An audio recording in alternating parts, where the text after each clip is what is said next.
Really good. All right. Baruch atah Adonai Eloheinu melech haolam v'shem natan Torah. Amen.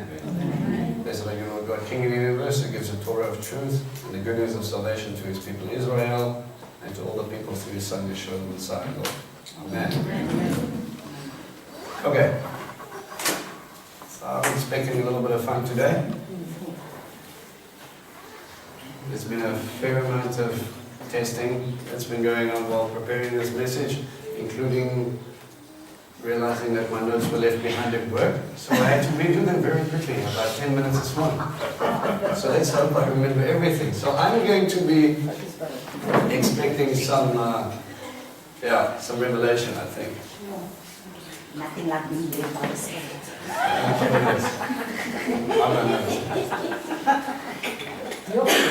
You know this happens a lot, right? We start talking about one thing and then 50 million times. Exactly. That happens anyway, so why are you worried about the notes? Not even. I'm expecting something. So are we. Alright, so I'm going to give you guys some homework. Alright? Going through the foundations, one of these foundations, after understanding covenants, after understanding what Torah was, kind of get to grips with the idea of, alright, did Messiah follow Torah? Now that is a question that I think a lot of theologians and that have had a lot of debate about. I'm going to tell you why that's important near the end. But we need to identify, and that was part of your homework, was to look up verses, to go through the Gospels and to try and show biblically that we know he did. Okay? I've got a couple of very quick, some not so quick portions. And the second question I asked was, if Messiah did his disciples follow Torah? And I want to go into a little bit about how disciples were made back in those times, and what was the expectation, etc. There's a lot of things in the Gospels that we glance over and we go, oh, that's nice, but we don't understand the hidden meaning or what the real stuff was behind it. What was the intention of what he was doing? And that's what I want to get to grips with a little bit today. Okay, so I'm going to open up the floor. I've got 3 portions I want to look at. One of them's quite large. But I want to hear from you what evidence you found. What verses did you pick up to prove that he followed Torah? Now remember, we're talking about biblical Torah, the first 5 books, right? Not just every Torah. Yeah. Daddy's looking for you. Or do not. Matthew 4 verse 4, Luke 4 verse 4, Deuteronomy 8 verse 3. Man shall not live by bread alone, but by every word that proceeds out of the mouth of the Lord. Okay, that's nice. Let's spiritualize that, because that's what happens. Where do you find that in Torah? Deuteronomy 8 verse 3. Okay, what did Deuteronomy 8 verse 3 say? What was the context of what he was talking about? I'm waiting. There he was talking about the word. Follow every command, guard every command, talking about all the commands that must be kept. So you have Deuteronomy 8. Yes, verse 3. 8 verse 3. Well, that's the beautiful thing about Torah study. It's never just one verse, it's always a parasha that comes with it. Alright? Quickly, open up to Deuteronomy 8, guys. I want you guys to see it.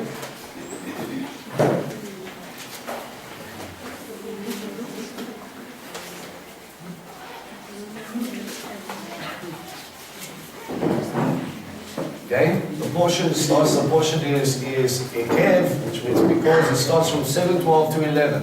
Now this is a general guide of the portion size. Let's start from verse 1. If you were to do this 100%, we don't have time to, you will read the entire portion and see the theme of what's behind the portion. But we'll get the gist of it. At verse 1. All the mitzvot I'm giving you today, you are to take care to obey so that you will live, increase your numbers, enter and take possession of the land Adonai swore about your ancestors. You are to remember everything in the way of the way. You are to remember everything of the way in which Adonai led you these 40 years in the desert, humbling and testing you in order to know what was in your heart. What was the point of the wilderness wandering? See what was in the heart. Why? Because the heart is wicked. No, God didn't want to prove that your heart was wicked. Because that's where you moan, you gripe, you complain. He will see exactly when you've been squeezed, you'll know what's going to come out. Right. He wants to see and echo this. Messiah tells the people who follow him count the cost of discipleship. God says, so you want to follow me. Let's see how bad you want it. That's right. Do you trust me even when you don't see? That's right, yes. Okay?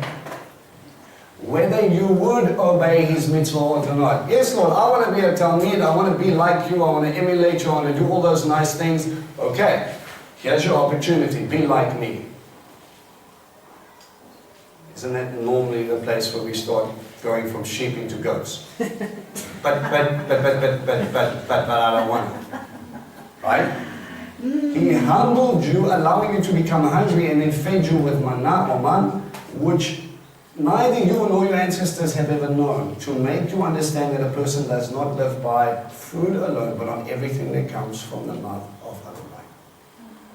So when Messiah quotes that, and he's going against Hasatan, and the adversary is saying, you're hungry, you've been fasting, you're starving, and baby, if you are the Son of Man, tell these stones, turn these stones to bread.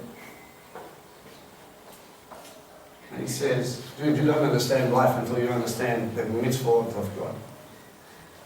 He's the one that will sustain me. Was it the first time anybody has ever gone through a dry fast for 40 days?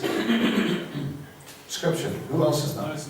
Moses. When he went up to Sinai, and what did he receive at Sinai? He was in the wilderness. Yeah, he was in the wilderness. He was on the mountain. He was being tested. For 40 days he did not eat nor drink. And Yeshua goes, you did it for Moses. If I'm the Messiah, come on, God. Really? Yeshua quoted that scripture because he lived by it and he ate them. He ate the word for these. Well, you see, that's a rabbinic thinking. It says, there's a rabbinic understanding, or like a rabbinic proverb that says, may you be covered by the dust of your rabbi, and may you eat his words or drink his words thirstily. I'm hungry for him. I'm willing to bypass the food because I am after him, his very essence. It's not now that you're going to start eating Bibles. Right? God didn't change your stomach when you were reborn to now no longer want food. Or think that this is going to be a really good diet for you. Yes, you might lose a couple of kilos, but ultimately it's not going to be a good thing to only eat paper. Right? We have to get to the essence of what he's saying. If manna had everything you needed, and it came at the word of God, don't think for a second that if I'm the Son of God, that he would have left me. Okay? So he quotes it, and remember, quoting gives Greek mindset a little bit of a... It means I'm referring to. The better term is remez. A remez is when I hint at alluding to the bigger picture. What I explained to you in little detail now is the bigger picture. God will sustain me. I'm not worried about that. At his very word, I live, I die.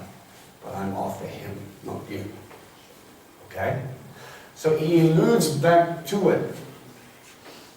And he expects you, because you're a bunch of Jews, obviously, to understand exactly what he's talking about. He quotes Deuteronomy 33 times. He brings you back to Torah 33 times. Is it a really interesting thought that he might have died at the age of 33?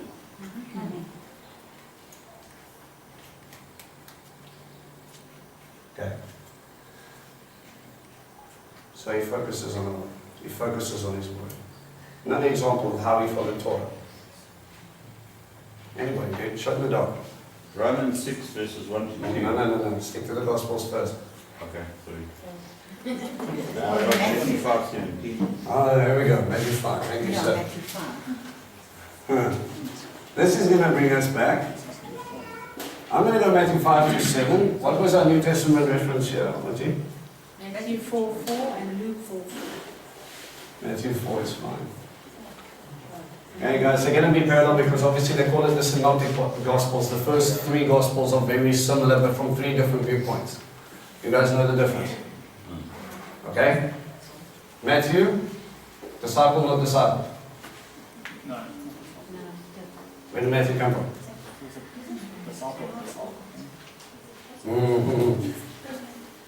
Mark, disciple or disciple? Luke, disciple or disciple? John. It's disciple. Oh, someone's got more homework to do. Look who wrote the books and you might get a bit of an understanding of where you're coming from. Why they're similar and why they're not. Okay, I'm not going to go into that now, but those are never going to get anywhere. Alright, maybe 5 to 7. No, 5 verse 17. Verse 7. Chapter 5 Chapter 5 to to 7. 7. Oh, okay, good enough. Yeah, that's all of that. You just open up a whole sermon right there. Yeah, but the reason he didn't quote verse which I therefore did. Okay? Do not think that I came to destroy the Torah or the prophets. I came not to destroy but to complete. Yes, but what you will understand Is that all of that was quoting? is he sits down to the crowd and he gives one talk. He starts with, this is my buzzword, and then I'm going to go and I'm going to expound this and I'm going to unpack this for you. Yeah. Alright, so I'm going to take you back to the Sermon on the Mount. This is extremely important because of that verse, but you've also got to check now the backdrop to what he's talking about. Okay? Now there are going to be remes after remes after remes after remes. I encourage you to go and look in Scripture. When he gives you a reference, have a look where it comes from, what he's talking about. I'm not going to be able to unpack this and still go through the entire thing. Okay? But I'll give you hints. Seeing the crowd, Yeshua walked up on the hill. After he sat down, his Talmidim came to him and he began to speak. This is what he taught them. How blessed are the poor in spirit, for the kingdom of heaven is theirs. Okay, 2 things quickly to point out. The word for blessed, asher, doesn't just mean blessed, it means blessed, happy or fortunate. A blessing in biblical culture means anything that draws you near to God. Your hardest time in your life might be your biggest blessing. Why? Because you leaned upon God and you saw that He was faithful. But if I give you everything you want, you don't need to lean on Him anymore, and in your weakness you walk away. Guys, I've seen this happen with my own eyes. People are holding on, they're holding on. If God can just give me this, if God can just give me this, God gives them that, and then you never hear from them again. I would rather have them on their knees before Him than going, oh well, I got what I want now, so now I don't have to worry about where He is. And I'm talking about people that 1 second all of a sudden go completely against what they know. To paraphrase it, 6 feet come off. Why? Because I have what I want now. Second thing I want to point out, kingdom of heaven. Malchut Hashemayim. If you just want to make a note, in your Gospels, if you were looking through the Gospels, this is Messiah's favorite topic. He does more teaching on the kingdom of heaven than he does on anything else. It's a very interesting study. Maybe one day when we finish our Soda and we can unpack this a little bit. Kingdom of heaven is, let's say, all kinds of complex. If we want to go there, we can. Alright? Put it in the back of your mind. How blessed are those who mourn, for they will be comforted. Why are you mourning? Because people are doing what is right and you're sad. How blessed are the meek, for the meek will inherit the earth. Your Bible should have a reference over there to a remes. Psalm 37, mark it down. Go and read the entire psalm, don't just pick up the verse. How blessed are those who hunger and thirst for righteousness, for they will be filled. What is righteousness? Go and look up according to Scripture. What is a Sadiq? They call him a Sadiq, a righteous man. When you give charity, it's called tzedakah. I'm giving of righteousness. But you only do those 2 things because of the one who is righteous. And it's His word that you come back to.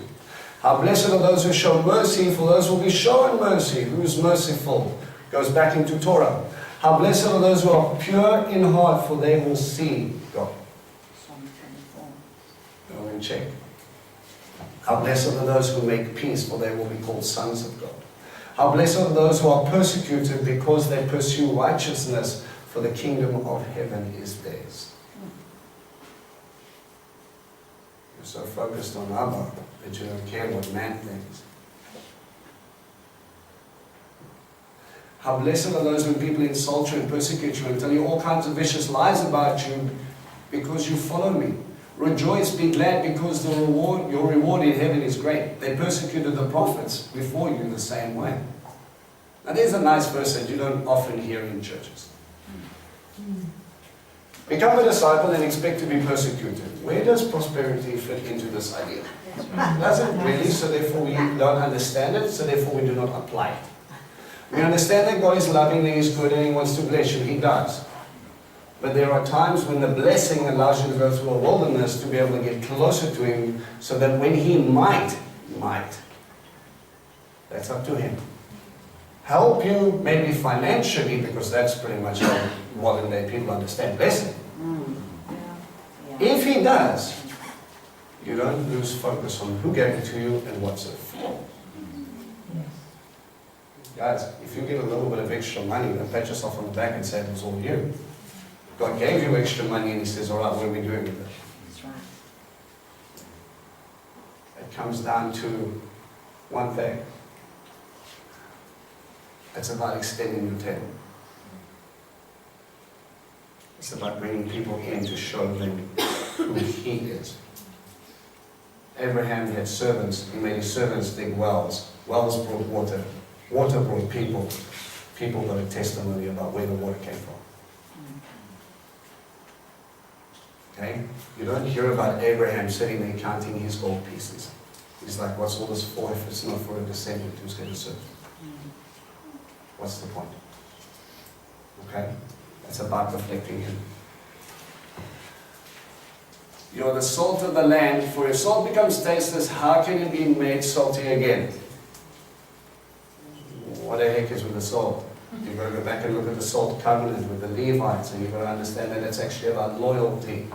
That they will be sprinkled out like salt. They will purify the land, they will preserve the people in the land, they will minister to God, they will teach the people, and if they do what God has asked them, He will take care of their food, because they don't have mass loads of land. I want you to be so focused on me, and when you are, they will bring you your food. Don't stress about the sweating and the plowing and the planting and the stuff. Focus on me. They'll do that part.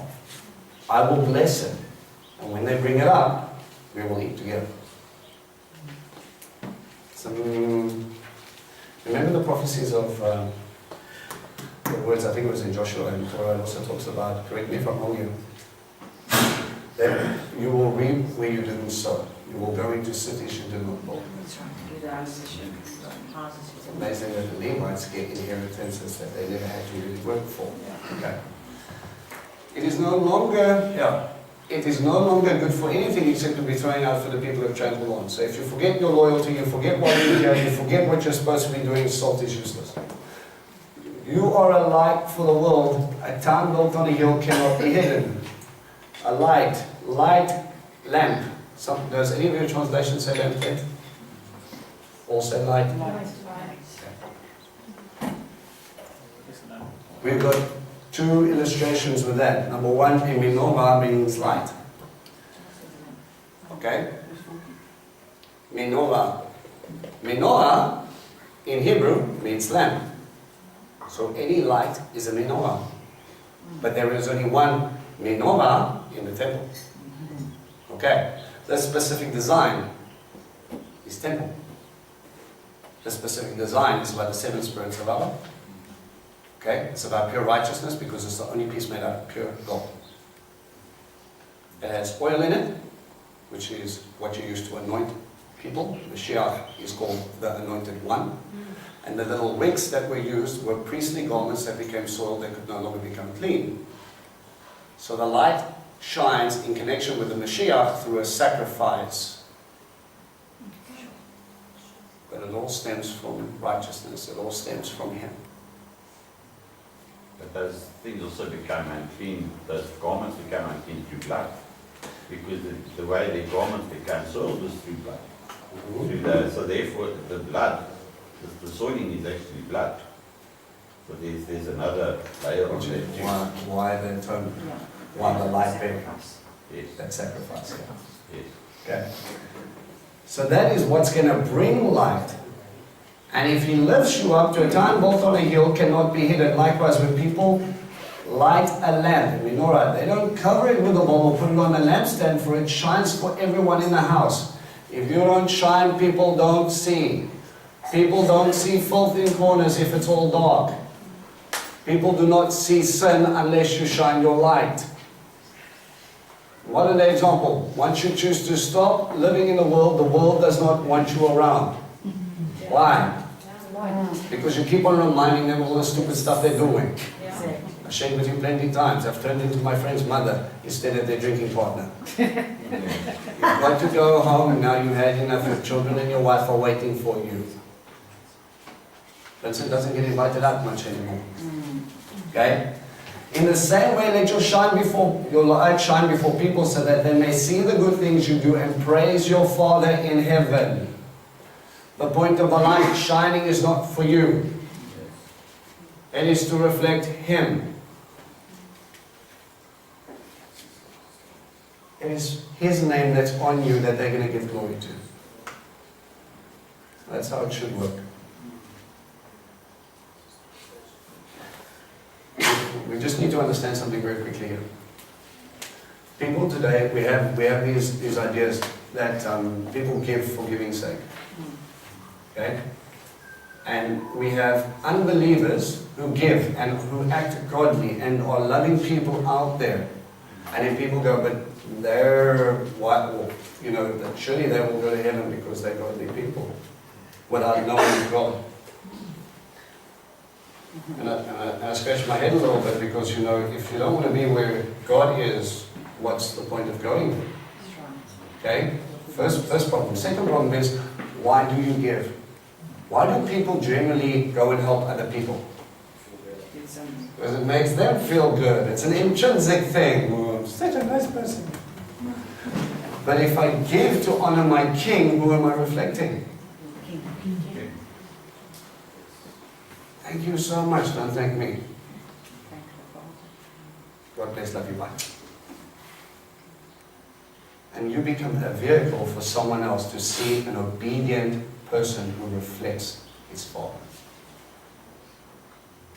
That's the purpose, guys.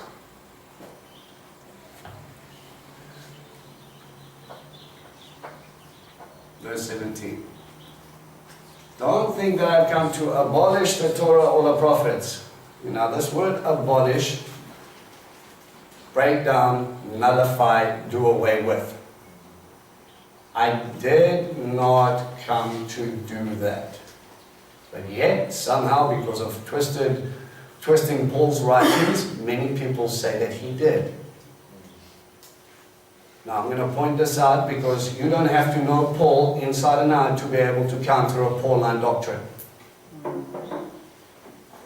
It's very simple. Are you following Paul, or are you following Messiah? But Paul said, Messiah said, which one has higher authority in your life? If Paul is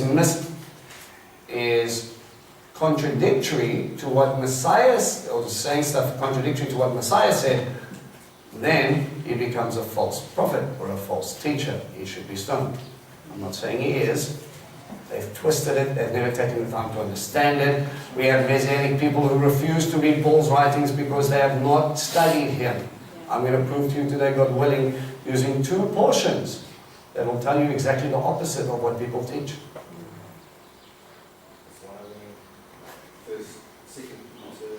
Can we do that now? Can you keep that for me? Yeah. And this is a translation that actually puts in the right translation. Nice. I did the research on this. So then, beloved ones, looking forward to this, Do your utmost to be found by him in peace, spotless and blameless, and reckon the patience of a master as deliverance, as also our beloved brother Shaul wrote to you, according to the wisdom given to him, as also in all his letters, speaking in them concerning these matters, on which some are hard to understand, which those who are untaught and unstable twist to their own destruction, as they do also the other scriptures. You then, beloved ones, being forewarned, watch lest you also fall from your own steadfastness, being led away with the delusion of the lawless. Right. So, people misunderstand it because they're unlearned and they twist it to make it fit what they need. I'm going to show you something contradictory to their thinking. So I did not come to do away with Torah or the prophets. I have not come to abolish but to complete. Any other translation? To fulfill. Any other translation? We've got complete, we've got fulfill. Therefore, the logic in English surely says, he did not come to do away with it, so he did it up until the time of the cross, and when he was crucified, everything else was destroyed. But that's not what it renders in Hebrew. What it renders in Hebrew is to uphold and to establish it. To put it in its right place. Not to put it behind you so you don't have to worry about it. Okay? Are you with me? Listen to what he says. Yes, indeed, I tell you that until heaven and earth pass away, not so much as a yud or a stroke. You might have tittle. Anything else? A yud or a jot or a tittle.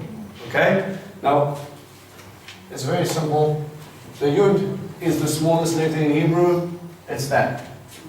But it's also the first letter. This is in English, that's our equivalent. A Y. Okay? Smallest letter. Seemingly insignificant. Not one yud will disappear. Why? Because if you take away the yud, this is the first letter of God's name. You take God out of the equation.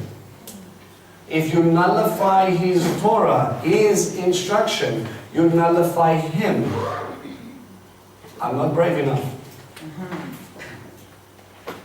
Okay? Tittle is, some people call it the decorative markings. What you have on some of these things, you'll see little markings on top of the scriptures that the scribes would do. Other people believe it would be some sort of other decorative touch. Not even the decorative markings on top of the yud will disappear. So even the stuff that makes it pretty doesn't go away. And there's hidden meanings for that, which I'm not going to go into now. Doesn't it also have the highest geometric value of 10? The yud? Possible. I don't think it's the highest, but it's not the last letter. Not the highest. Sorry. No, that's a good question. Any connection with youth and the Judean Jews? Well, that's the thing, yeah. You can look at it, but for me, the real main focus is on you take the side, you take away the first letter of name. Remember, this really rings true with me when you look at Joshua. It's just something that stuck with me always. Hoshea or Joshua, depending on how you want to render it. Normally, Yehoshua, okay, Joshua. Hoshea is close to the root, doesn't really matter. What God does is He puts a yud in front of it. God changes Joshua's name. We don't see that in the English. Joshua, Joshua, Joshua, Joshua, Joshua. In Hebrew, Hoshua, Hoshua, Hoshua, Hoshua, Yahoshua. If this means saves, this part here means saves. You are going to save, you are going to save, you are going to save. No, my boy, let's get this right the first time. Who's going to save? Abba has work to do. You, my boy, I'm going to do it through you. And when it gets to Joshua, it gets quite interesting because he literally says to him, I will cause the people of Israel to inherit their land. You've got to check the translation there as well, Antoinette. You need to check the translation. We've got to go back to the podium, which is the It's not. We'll show you afterwards. When is it it's tea? Yeah, Yeah, it's still, there's not a house. there's no But in Sadiq between. is high. Just have a look. Sadiq is the highest. Sadiq. Yes. Sadi, yeah. The last one, yeah. Okay. But when you go and look at it, it goes that this comes to the same root thereof as Messiah Yeshua, okay, which means salvation. They're all tied into the same root, okay? And then God cries out for his salvation, which happens later. But if I take away this part, is Joshua in his fleshly, able, strengthening in himself, able to conquer Jericho? Is he able to take on all the other greater cities that are on the inside? No. But God with him. And this is the cool part. This looks like a little hand. It means to reveal. Okay? No. A hand reveal. No, it's a little hand. The hay is revealed. So, little Joshua holding the hand of Daddy gets everything. David did not go in there thinking that he was going to take on a mercenary all by himself. He was holding on to Daddy's hand, and God did it. Okay? So, not one yud or the decorative touch will be abolished. It will not. And I'm going to lift up and I'm going to put it into right place. Verse 18, yes indeed, I tell you that until heaven and earth pass away, not so much of a yud or a stroke will pass away from Torah, not until everything that must happen has happened. Heaven and earth is still here. So that means surely according to Messiah, everything still is valid. Right? So whoever disobeys the least of these mitzvot and teaches others to do so will be called least in the kingdom of heaven. But whoever obeys them and teaches will be called great in the kingdom of heaven. For I tell you, unless your righteousness is far greater than that of the Torah teachers and the Pharisees, the Pashim, you will certainly not enter the kingdom of heaven. If you do it outwardly without God and you want to pat yourself on the back the entire time, if you make it about you, oh, Rabbi, I love you, Rabbi, blessed. Remember, they had to, some of them had sit that were all the way down here because they would actually ask the question, is my righteousness good enough? Could I be Mashiach? Oh, stop it, I'm not Mashiach, but thank you for the compliment. No, it's okay. Come, let's go give tzedakah. Everybody blow horns and make shouting of the bells. When they go and they do things, they say ring the bell, blow the horn. When they put money into the box, they would make sure they would use little coins that would make lots of noise. Look how much I gave. I want everybody to know how righteous I am. You've received a reward. People are very happy with you, but it's your fault. Okay? I want to lift up. I want to establish. If you would call even the least of them mitzvah ought, if you call even the least, and that's, I'm not going to go there. If you're even going to call the least of these and tell other people don't worry about the little stuff, the little stuff is what's going to take care of the big stuff. Okay? He goes on to this and he says, you have heard that our fathers were told, do not murder, and that anyone who commits murder will be subject to judgment. But I tell you that anyone who nurses anger against his brother will be subject to judgment, and whoever calls his brother you good for nothing will be brought before the Sanhedrin. But whoever says fool, now, does anybody have any different translation there?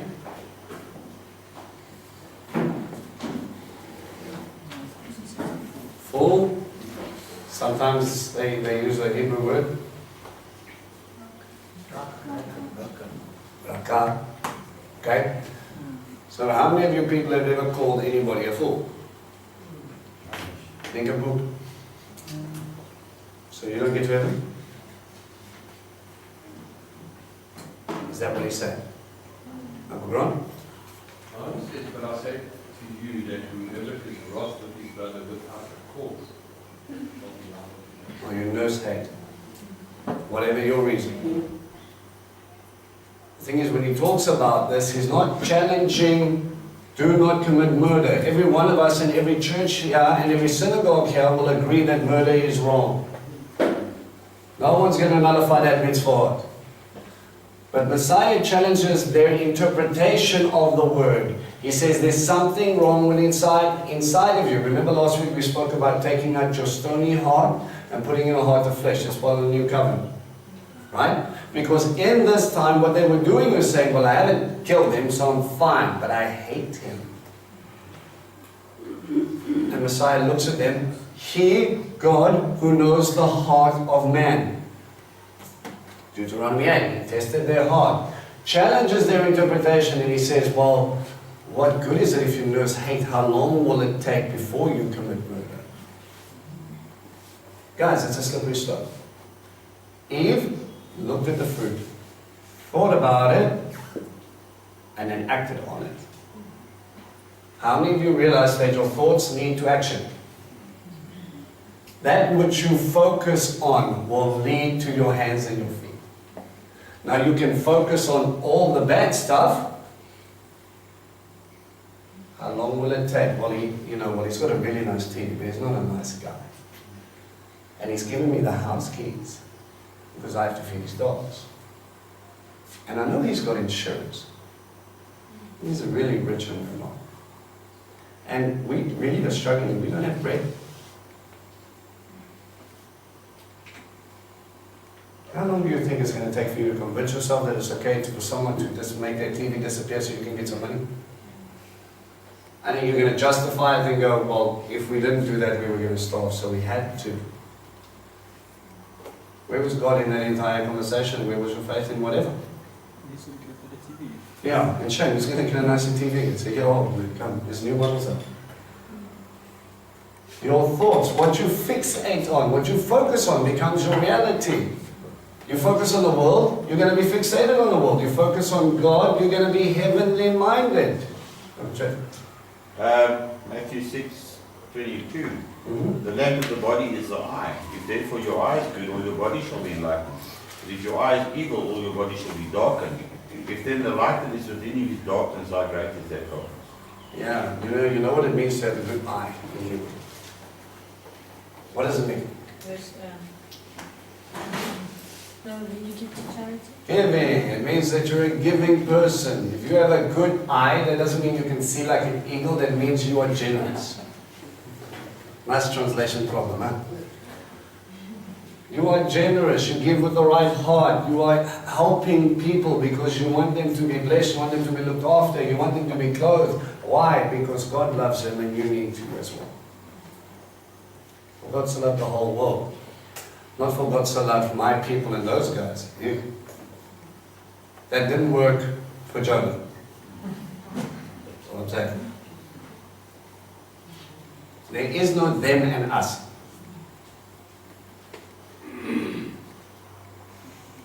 Abraham negotiated with God to save people in Sodom. Not just because of Lot. What about Lot's sons and his daughters and their family and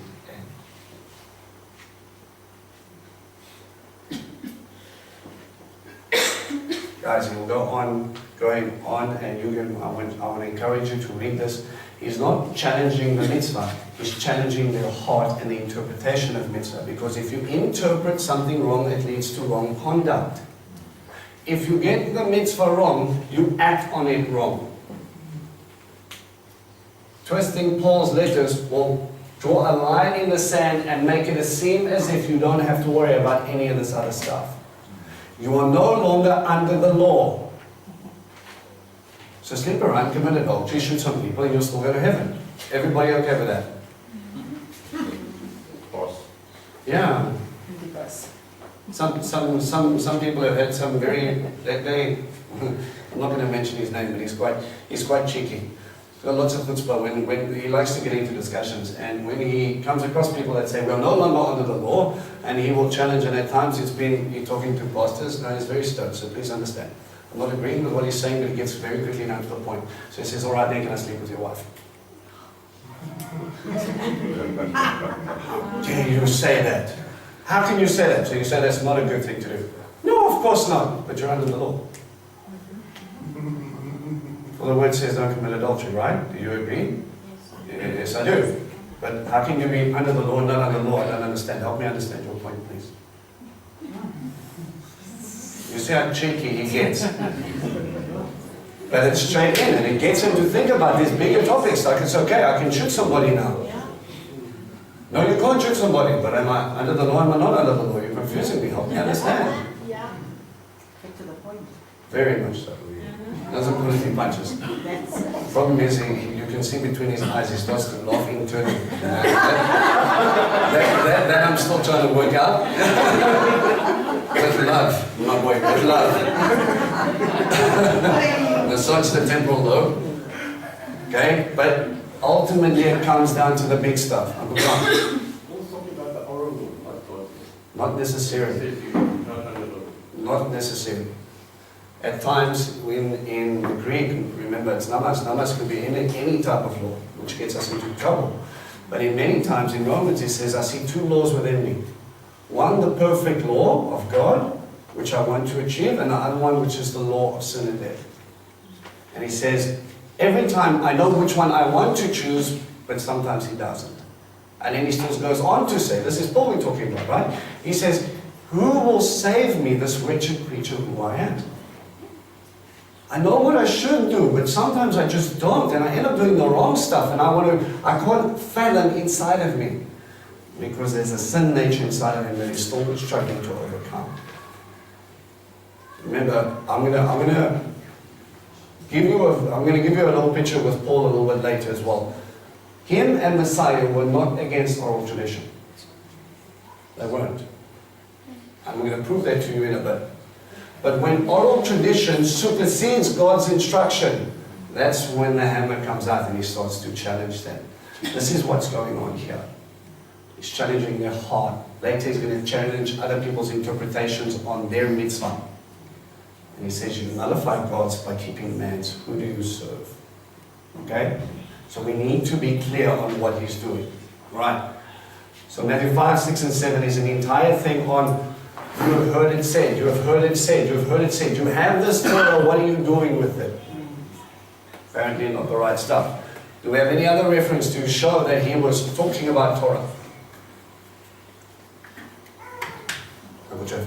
I've got Mark 7, well, verses 5 to 9. Again, that's sort of a... Which is? Encapsulated.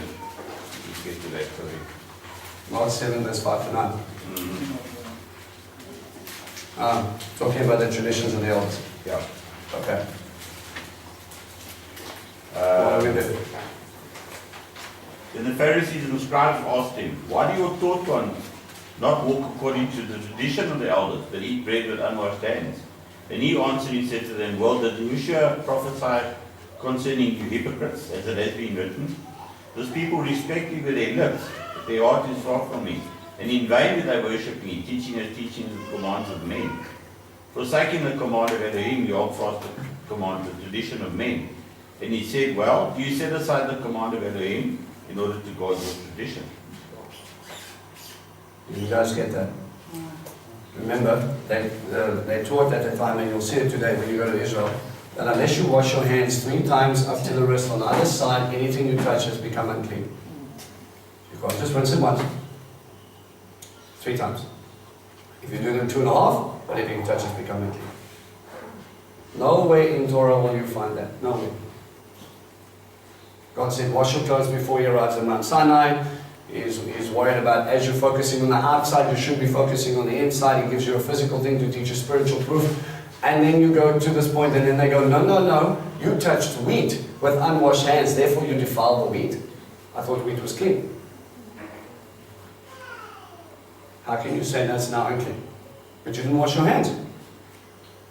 He says, hang on a second here. Let's talk about your walk, halakha a little bit, your walk. And that's when he starts to challenge their heart. It says, you nullify, you were supposed to give, you're supposed to look after your mother and your father. But you promise that to whomever before taking care of your parents. What's more important? You need to worry about your parents. And if you're so busy happy pleasing anybody else because that will make you look good, and you forgot to look after your parents, see, your tradition is getting you in trouble. The traditions of man is not what I've called you to focus on. Sometimes these traditions will help you better keep God's instruction. But don't make it as if, let me use a very quick example. When we do Shabbat, okay? At Shabbat, people will generally, on a Shabbat Seder, anywhere in the world, any Jewish house you'll go to, you will see candles lit, you'll see blessings recited, and these things date back to biblical times, okay? And they'll have wine and they'll have bread and then they'll have a normal meal in the service, and there'll be blessings on their sons and daughters and their wives and their husbands, and it's a beautiful thing. But don't get to the point that if you don't light candles and you don't drink wine, you can't do Shabbat. Shabbat is about rest and focusing on your Creator. Don't get mixed up. That will help you get into the routine of, that's now a sanctified time. I'm sitting at my Father's table, I'm eating of my Father's food that He's given me, I'm looking at my family that God has given me, and I will bless Him for everything that I have, and I'm utterly grateful from sundown. I will just stop my life and I will focus on that, and I'm going to start with a covenant meal between me and Him, and I'm just going to say thank you. But don't make that higher than resting on Shabbat. Don't worry, we had Shabbat, but now I can do whatever I want. That's not Shabbat, that's a meal. You see the difference? Okay? Let me quickly take you to Mark 12 while we're there. This is another big one. Mark 12 verses 28, if I got the reference right, yes.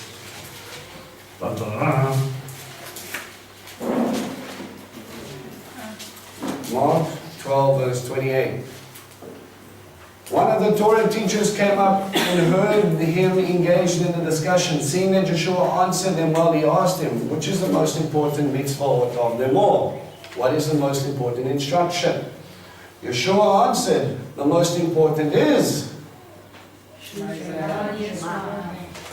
and listen, O Israel, the Lord is God, the Lord is one. And you shall love the Lord your God with all your heart, all your soul, and with all your might. And the second is this, you are to love your neighbor as yourself. Now we go, wow, hear and listen, O Israel. Again, quoting Deuteronomy. Hear and listen, O Israel. Hear and do is how it's rendered in English. He is God. That's the statement. There is no negotiation there. He is echad. He is part of us. He is you. He is one. Oneness. And you shall love Him. How do I love Him? Give me a New Testament reference about how I love God. You keep His commandments. John's full of it. All over the place. And thus we will know that we love God by keeping His instructions. And Messiah says, I have loved my Father by keeping His instructions. And then He says to the disciples, I give you a new commandment. What's the new commandment? To love one another. Right, please stop. And the second is this. You are to love your neighbor as yourself. Doesn't that sound very similar? So when He says, I'm giving you a new commandment, understand He's not giving a new commandment. He's actually quoting Leviticus. This is not new. He's telling His disciples, for you, this is what I want you to focus on. Get back to Torah. What's the greatest commandment? God is God. We need to love Him. Teach the children. And if you go into that whole portion, it talks about wearing tzitzit, putting the mezuzah on, writing God's words on the doorposts in the houses, walking along the way, sitting down, rising up, wherever you are, you're talking about Him, you're thinking about Him, you're meditating on everything, and it's all about God and His instruction. That is the greatest commandment. So what is He saying? Everything. And how do we apply that? Love. This is called a kesher. Kesher Kesher is similar to a remez, but it links two portions together. So how do I fully keep the Shema? Love. If your heart's not in it, you're not in it. You become fully committed to your marriage. And it's not the love of the first 5-minute love. How many of you have been around long enough to realize the butterfly's fake? Oh, you touched my hand, I feel so beautiful. No, it's later, it's like, you're really sweaty, please don't touch my hand. That's fake.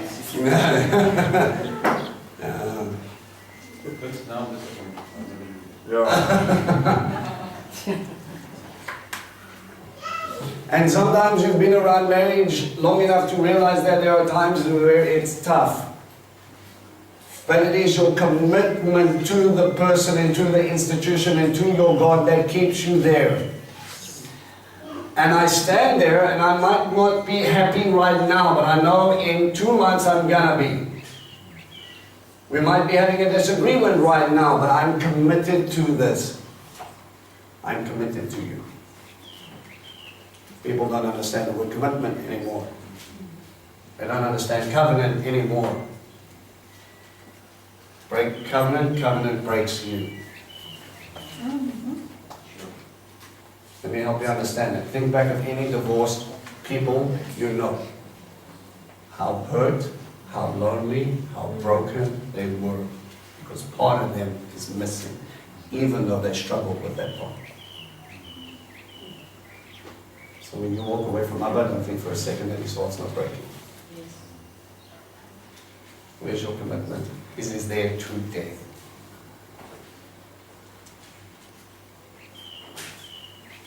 Are you hearing me? The greatest mitzvah is everything. Give everything. Talk about him, walk with him, you lie down. Think about it. This is life to you. This is bread to you. This is nourishment for you. He taught it. He lived it. Every ounce of him. Every part of him. The Messiah had a fire that attracted people because he reflected God.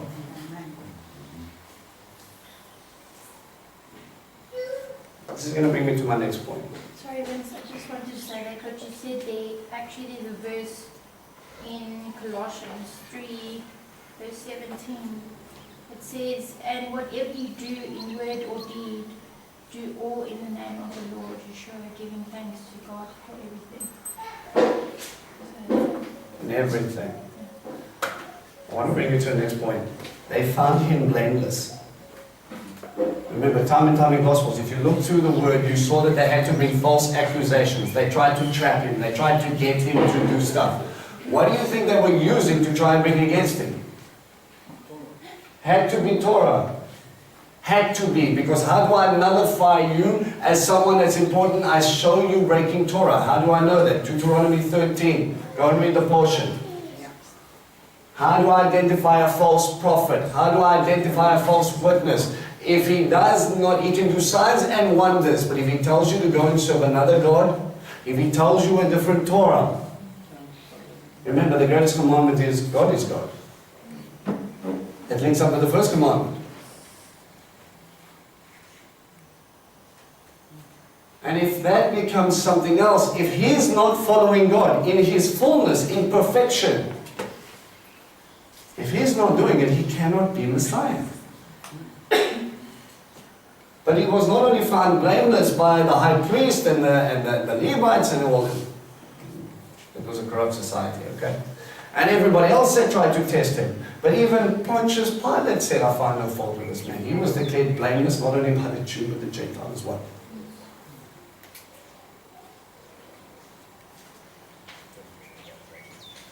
There were two major signs. They really stick out for me. I want you to go to Matthew 9.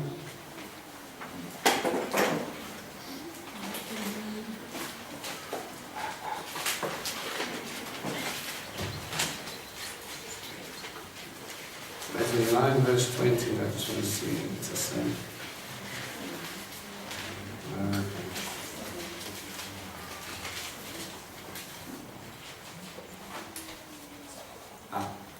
9 verse 20. So there's a story about Messiah walking along, and he gets called by a man called Jairus. Jairus is a synagogue official. He comes and fetches him, and he says, all right, my daughter's sick, you need to come now. She's knocking on death's door. Rabbi, please help me, let's get going. He goes, cool, all right, I'll come with you. Princess Paraphrase version. He walks along, and the crowds are pushing all along, all the sides, and then all of a sudden there's a lady in the crowd, 9 verse 20, with a hemorrhage. She's bleeding. What does bleeding tell you about someone in Torah? Unclean, right? Something or some person is unclean. She's tried everything possible to try and fix this. She spent her fortune. She can't do anything. She reaches out to him and she grabs hold of his what? In other translations? Hem of his garment, okay? If you go look at even the Strongs, guys, word to the wise. Strongs is a general guideline, that is not the definitive. Okay? Just saying. When you even the Strongs will say that it talks about the corner of his hem, sometimes rendered as twisted cord in the Greek. At the corner of his garment, there was a twisted cord.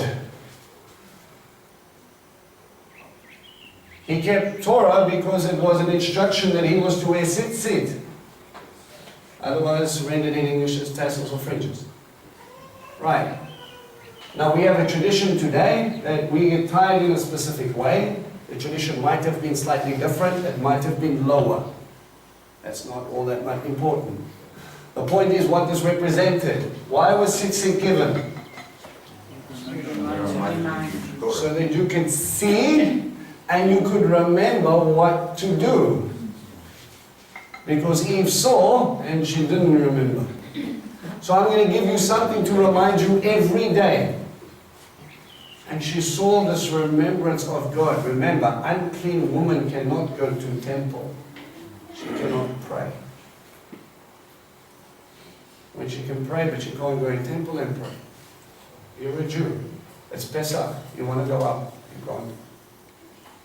It's Shavuot. Are you coming? Come on. Can you come celebrate Sukkot with us? Can you get married?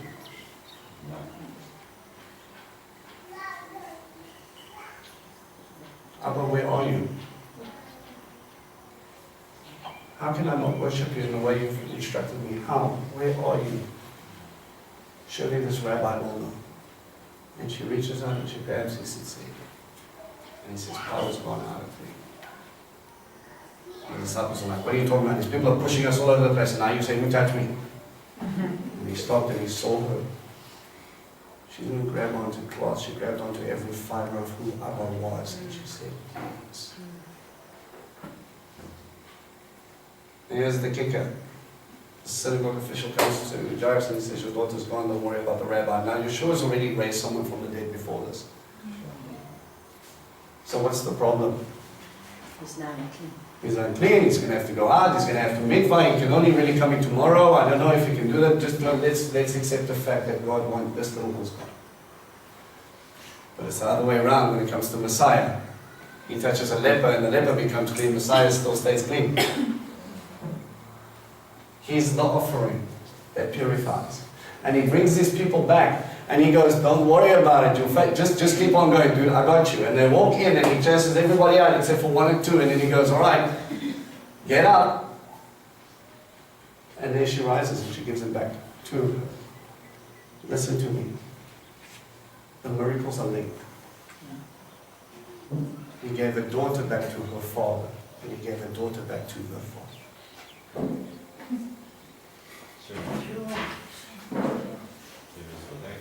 Come home. And who better to give a testimony of that than a synagogue official, the president of the shul?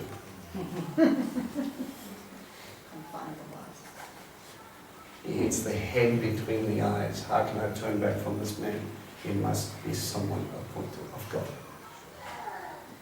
We later find him all over the place, going from synagogue to synagogue in Shabbat. One reference is Mark 1 verse 21. He's running around in Shabbat. He's in the synagogues. He's teaching Torah. He's unrolling the scrolls and he's having these discussions and he's healing people. No, people will say, you see, he broke Torah because he healed on Shabbat. Nowhere in Torah does it say you're not allowed to heal anybody on Shabbat. No way. The Levites work on Shabbat. They give offerings. You don't stone them, but you will stop a person from being restored to the Father? You have a withered hand. You're a burden on your entire community. God made me this way. Where are you, Abba? Why can't I help? Why can't I become a fisherman? Why can't I become a builder? My boy, you can't carry the stones, you can't build the nets here. This is physical labor.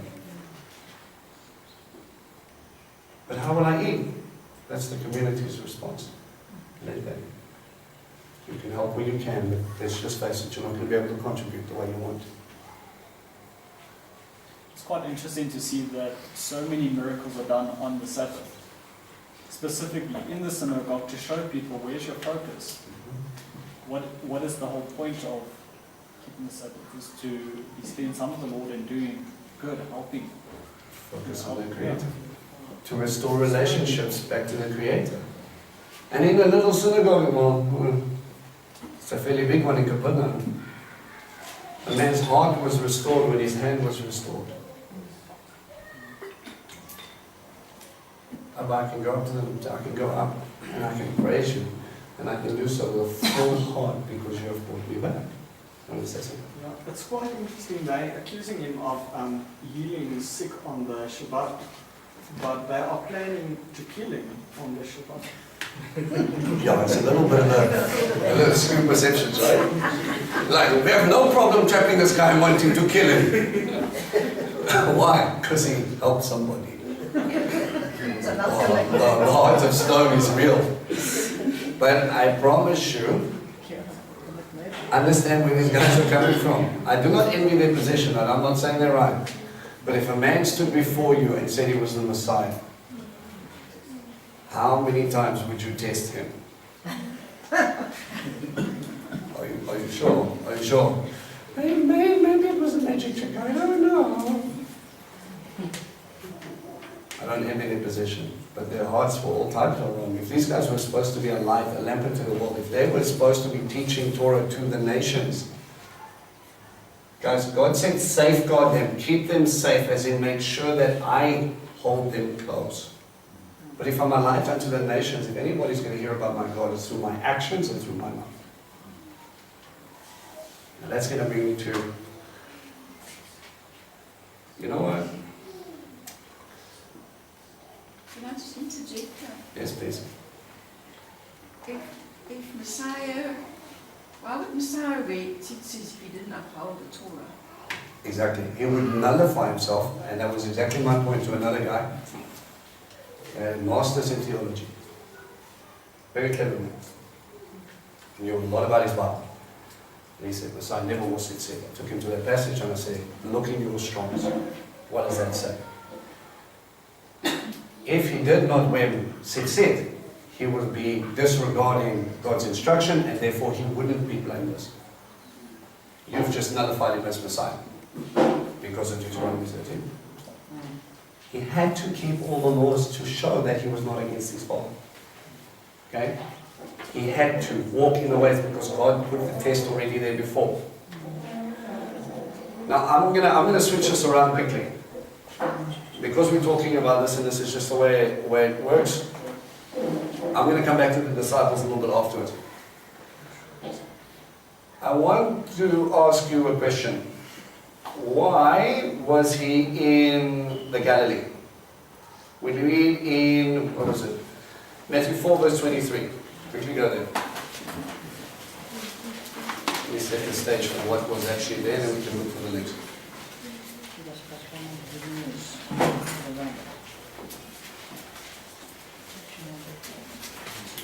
Matthew 4 verse 23.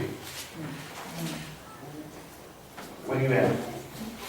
He was teaching in the congregations, proclaiming the good news of the reign and healing every disease. Yeshua went all over the Galilee teaching in their synagogues. Why in the Galilee? Why doesn't it say all over the land? That is where they were dispersed from there. Isn't it because the main...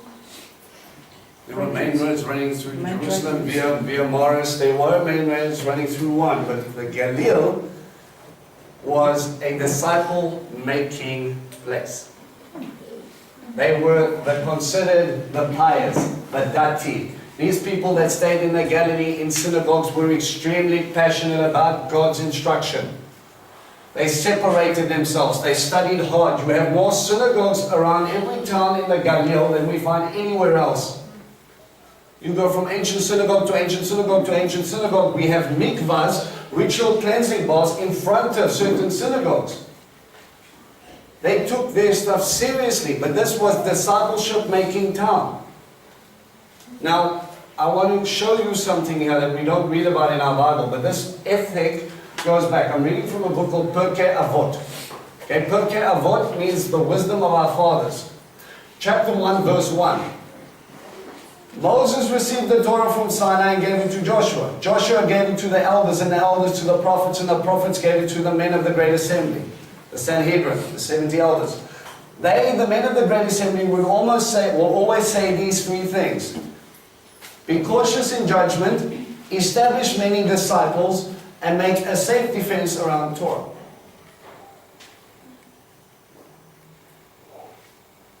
Focus on your judgment, make disciples, and safeguard Torah. Now all of a sudden we in Galilee, we've got this tradition that seems to be popping up all over the place. Now we're making Talmidim. A Talmid means student. Okay? Someone who's going out to learn. Now the tradition went like this. You have in these synagogues, Capernaum has one that looks like this. There's the door, there's a wall, there's a door there. Stop doing the doors in black. Okay? And you have the door, and then you have the seats around the synagogue. The most important seats were here. The seat of Moses probably would have stood there. The Ark of the Covenant probably would have stood over there. But here on the side, you've got a couple of columns, and you've got this little extension, a side room. Now in that side room, we know from the traditions is that they called that was your classroom. Okay? So a synagogue is not it's not a church as we understand it today. We actually get our churches from synagogue. Synagogue in your mind is community hall. It's big enough, the only place big enough to have a meeting. Okay? As we walk in, we come in, and the only book we have, if we were fortunate enough to have a book, was a Torah scroll. All 5 books broken up into portions as it is written, all on one big scroll. And we would teach our kids to read and write and to add and subtract and all the rest of it from this book. The first level you would get would be called Bet Sefer, the house of the book. You would study from Torah, and then after Bet Sefer, if you were good enough, you would go into Bet Midrash, the house of study. The house of study, you would go into the prophets and the writings, and you would talk about, let's read from Isaiah, let's read from Yirmiyahu, let's read from Daniel, let's get to the hands of all these things. But the problem is not everybody made it here. There was a gap here. These guys, who never made it past Bet Sefer, would go on to become fishermen, farmers, builders. The word carpenter is not really, it's part of the job, but takton is the correct Greek word. That means he built stuff, mainly out of stone, because when you go to Israel you realize there's not a lot of wood, more stone buildings. So Messiah was a builder. There is a Jewish proverb that says, if you don't understand something, is there a carpenter in the room? Someone who knows a lot about Torah that are able to make me understand this. So we've got a double play when you see him as that. Okay? But then they would go off and they would become godly men and help the community. These guys would study further until they get to a point where they go, all right, you know enough now. And then you have your rabbi who taught you, and then you had traveling rabbis like Messiah. He would come in and he would open up Torah and he would teach. Remember, okay, this is how it worked. You open up, you stood up, you said the bracha, you would read. Okay, a lot of the times they would flip the Torah scroll up and show everybody that look, this is still the words of God I'm reading from. And then they would read, and when he read the whole portion, roll the scroll up, put it away, sat down on the seat of Moses, and then it would start to teach. When you hear of Rabbi or Yeshua sitting down, that's teaching time. The reading has happened. Okay? He would come up around and then you would go, wow. Now this is a rabbi. Rabbi means exalted one. Someone who teaches Torah. They were exalted because of what they understood. It was not an office that you could that was paid for. Generally, they relied more on donations than anything else. Remember, he says a fox has a den and birds have nests and all that, but me, I don't have a place to lay my head. I don't have my own house. I'm walking around here from place to place, and all I'm doing is teaching God's word. I'm reliant on people.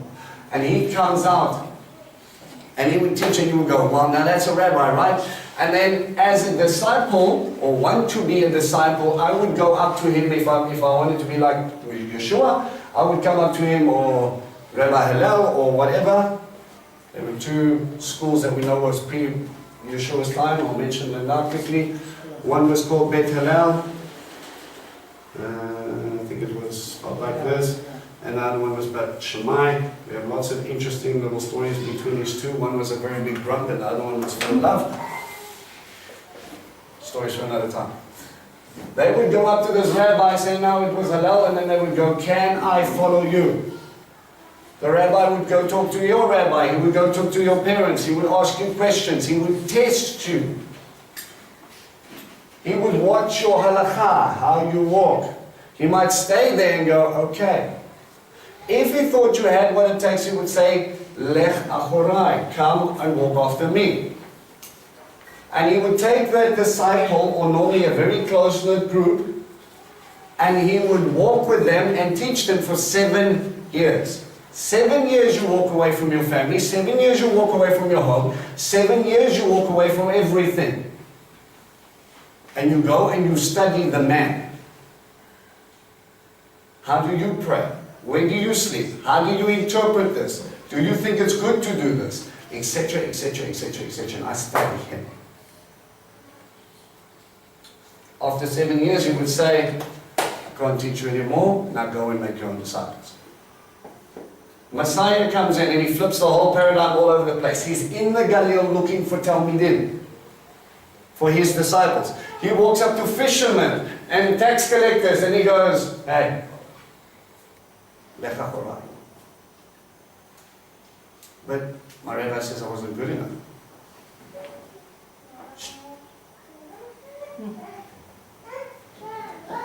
And he takes them and he walks with them. And in Peter's case, he actually calls him 3 times. But he gets them to walk with him and he teaches them and they say, how do you pray? The Lord's Prayer is not the Lord's Prayer, it's the disciples' prayer. What do you do? And then he says, and he brings them out and then he also goes, all right, you've seen, I've done miracles, I've done this, I've done that, now you go. Go into the town, say shalom, cast out demons, do what you need to do, and they go off and then they're all excited and they freak out and they're like, I can't believe we did that, it was so amazing. Peter, a fisherman all of his life, decides it's a good idea to walk on water. Every time he's come down to the boat before this time, he sank like a rock. All of a sudden he gets up and he goes, Rabbi, is it you? If it is, tell me to come. Why? Because you said I could be like you. You said, by the time you're done with me, I will be like you. And I'm trusting in that. And he gets out and he walks on water. Why? Because his rabbi is walking on water. So only when he takes his focus off the Messiah and focuses more on the wind and the waves, and he starts to sing. Don't doubt your calling. Messiah trains him up for a time. We believe at most probably 3.5 years. So these guys never got the full course.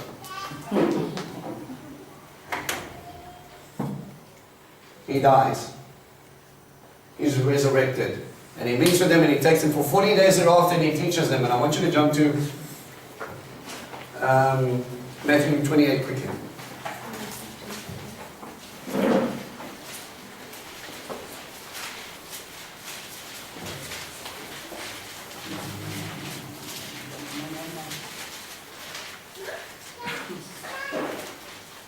verse 16.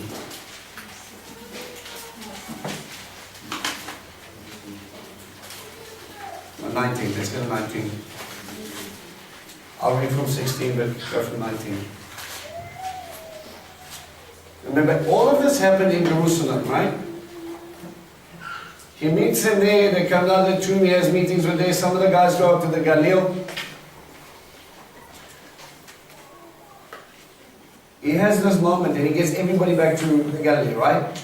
So 11 Talmidim went to the hill in the Galilee where Yeshua had told them to go. When he saw them, they prostrated themselves before them, but some hesitated. Yeshua came and he talked with them and he said, all authority in heaven and on earth has been given to me. Therefore, now put a little dot or whatever in your notes where it says go. It's a bad rendering. The Greek means in your going. In your going. Wherever you go. Not every disciple climbed on a boat and made disciples in all the world. Some of them stayed right in Eretz Israel and they had their own Talmidim. Okay? In your going, make disciples or make people from all nations into Talmidim. Immersing them into the reality of the Father, and the Son, and the Holy Spirit, and teaching them to obey everything that I've commanded you. If Messiah taught Torah, and he told them to keep Torah, the commission is, teach them Torah. From all nations. And remember, I will be with you always, yes, even to the end of the age. Goes on to Acts, we see him ascend. This was the last thing he told them. He took them back to the region of discipleship making and he said, remember where I called you. Remember how I molded you. Don't worry, in a time you're going to get this thing called the Ruach HaKodesh, which is going to help you be more like me. There's really nice evidence of this when you look at Peter, when he denies Christ 3 times to different lower level people, and then later he stands up on temple steps and he has this whole big speech in front of thousands of people that said, you killed Messiah. What the heck happened to Peter? Only the fire of the Holy Spirit. That Ruach HaKodesh came down inside of him and changed him from the inside out, and all of a sudden he had passion, like his rabbi. Yeshua had no problem shouting and flipping tables and doing stuff when he needed to in temple. Where's the fire? The last of them that we thought that would have fire to be able to do that in the public places, people. And he's the first one to stand up. The guy whom you crucified.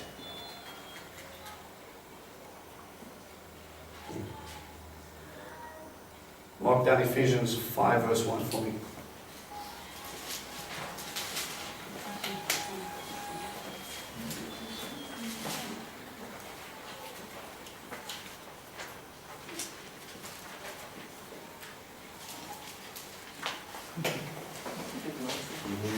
Does anybody have Ephesians 5?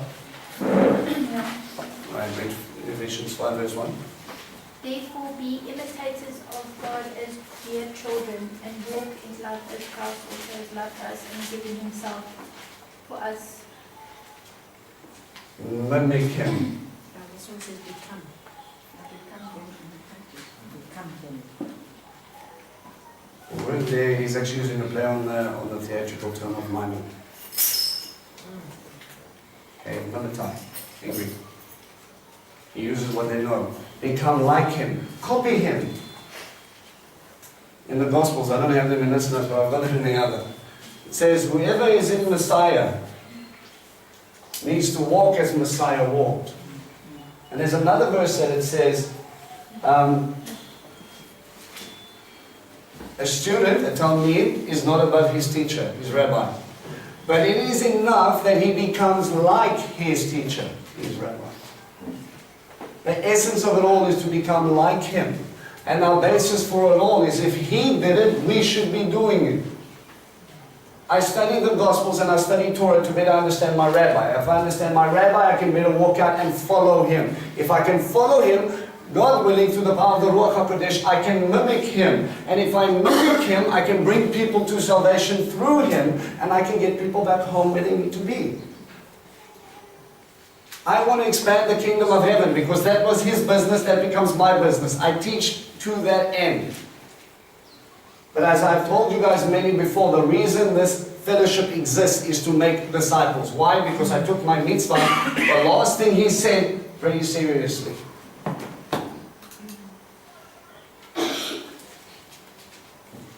I don't want you to become the best Jew. I want you to become a reflection of Messiah.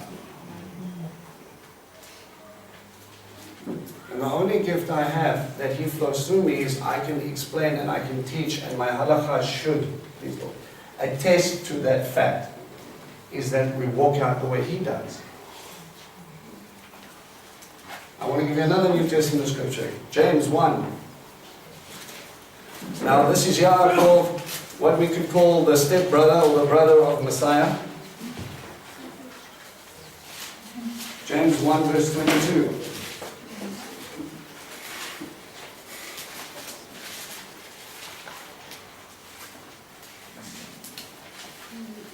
Don't deceive yourselves by only hearing what the Word says, but do it. For whoever hears the Word but doesn't do it he says it's like someone who looks at his face in the mirror, who looks at himself, goes away and immediately forgets what he looks like. But if a person looks closely into the perfect Torah, which gives freedom and continues, becoming not a forgetful hearer, but a doer of the work it requires, then he will be blessed in what he does. If you've got muck on your face because of sin, and you look in the mirror and you walk away and you forget to clean up, that's not going to help you. But if you become a hearer and a doer, you focus on the perfect Torah to give you a perfect reflection of self, to change the way I look, to make sure I become the reflection that it required. I hope this is making sense to you guys.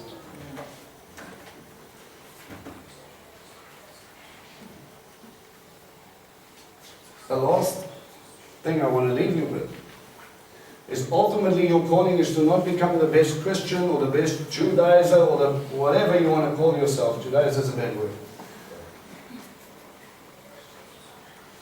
Ultimately, your best picture, God's best plan for your life, is that when you talk, you sound like Messiah. When you walk, you look like Him. There needs to be a light, there needs to be a passion, there needs to be a desire, there needs to be a commitment, there needs to be a want to. You make a commitment to walk after your rabbi, and you do not stop until you become like him. There's 3 steps that, this is my personal testimony, use it, don't use it. I was nothing and nobody. From there, he took me to, do you believe I exist? I didn't have much choice. He kind of showed me in a way I didn't have much choice. Yes, Allah, I believe you're real. And he allowed me to grapple with that. Who are you? What do you want? Why am I here? What is my purpose? Etc., etc. And I had to go and ask all those questions and study and do all things. And then he took me from there and he said, all right, I want you to be a disciple. And he gave me some very interesting little proofs. One very quick one, he says, as disciples, you will tread on the scorpion and you'll tread on the head of the snake and you'll not be found. One holiday while this was going on, we were on the 3rd floor, there was a scorpion in the room, the power went out, I was barefoot, I stood on the scorpion, I didn't feel the sting underneath my feet, it was over my foot. I did this 3 or 4 times because I didn't know what I was standing on. When we switched on the light, we saw what it was. Something about yay big. Yeah. It didn't sting me. The next morning we went for a run. My brother took a step in, stood on the head of what I would call was a pretty smallish green mamba. He ran away, the thing turned around, looked at me and went straight down the hole. I didn't ask questions about the calling after that. It was kind of clear. Yeah, I remember stuff like that. So I started studying the Gospels, and I started studying Torah and cross-referencing everything to see what he did. That's when Sabbath became my Shabbat. That's when Pesach became my Pesach. That's when his feast became my feast, because he did it, I did it. And I go through it to do that. And the last thing he showed me was leadership. He reaffirmed it for me a few times, as every good person does. Yeah, right. But that's the cycle we've got to go through. You've got to believe that he exists to become a disciple. You've got to want to fight to be a disciple. Then you're going to study your butt off and apply as much as you possibly can, and let him fool you as possible, as much as he possibly can, until he says, you're right, you know enough, now go and make your own disciples. That is the point of this place. Not to create a big mega church. I want you to go and study. I want you to learn, and I want you to go teach others. Why? Because with 11 faithful men, he changed the world. What do you think he's going to do with you?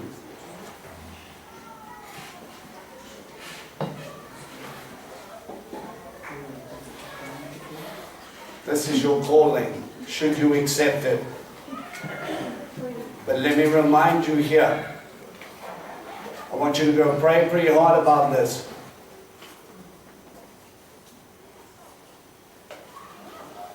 If this is where you are, pray about what it is to become. If this is where you are, start paying attention in what you're doing. If you do not mimic him, then we've got work to do. And when you get there, it's time to branch out. That's his commission to you. When you come back, when he comes back and you meet with him, and he's going to say, how many disciples did you train up? How many people did you show Yeshua to? How many people did you lead to salvation? But count the cost, guys. It'll cost you everything because it cost him everything. But I promise you, when he's done with you, you will not even recognize yourself. Peter is your guide. If you can do that for a fisherman who doesn't know much, trust me, you can do it for us. Amen? Amen. All right. Two things very quickly. I want you to go into, did the disciples follow Torah? And if, let's expand that a little bit. I want you to go a little bit into Paul's writings next week. And I want you to start to give me evidence that he did. He cannot be a false prophet. It's easy to find evidence that he didn't or spoke against it. I want you to do the opposite. And then we can look at the other scriptures that confuse people. Okay? But that will probably be a session all by itself. Any questions, any thoughts? Happiness. Second thing I want to mention, ladies, there seems to be a chat that needs to happen. So men, if you could go downstairs. If you've got children, go look after your children, because the lady teachers and things like that have to come up. Alright? The ladies, they want to have a power with you. Alright. Great time is happy time.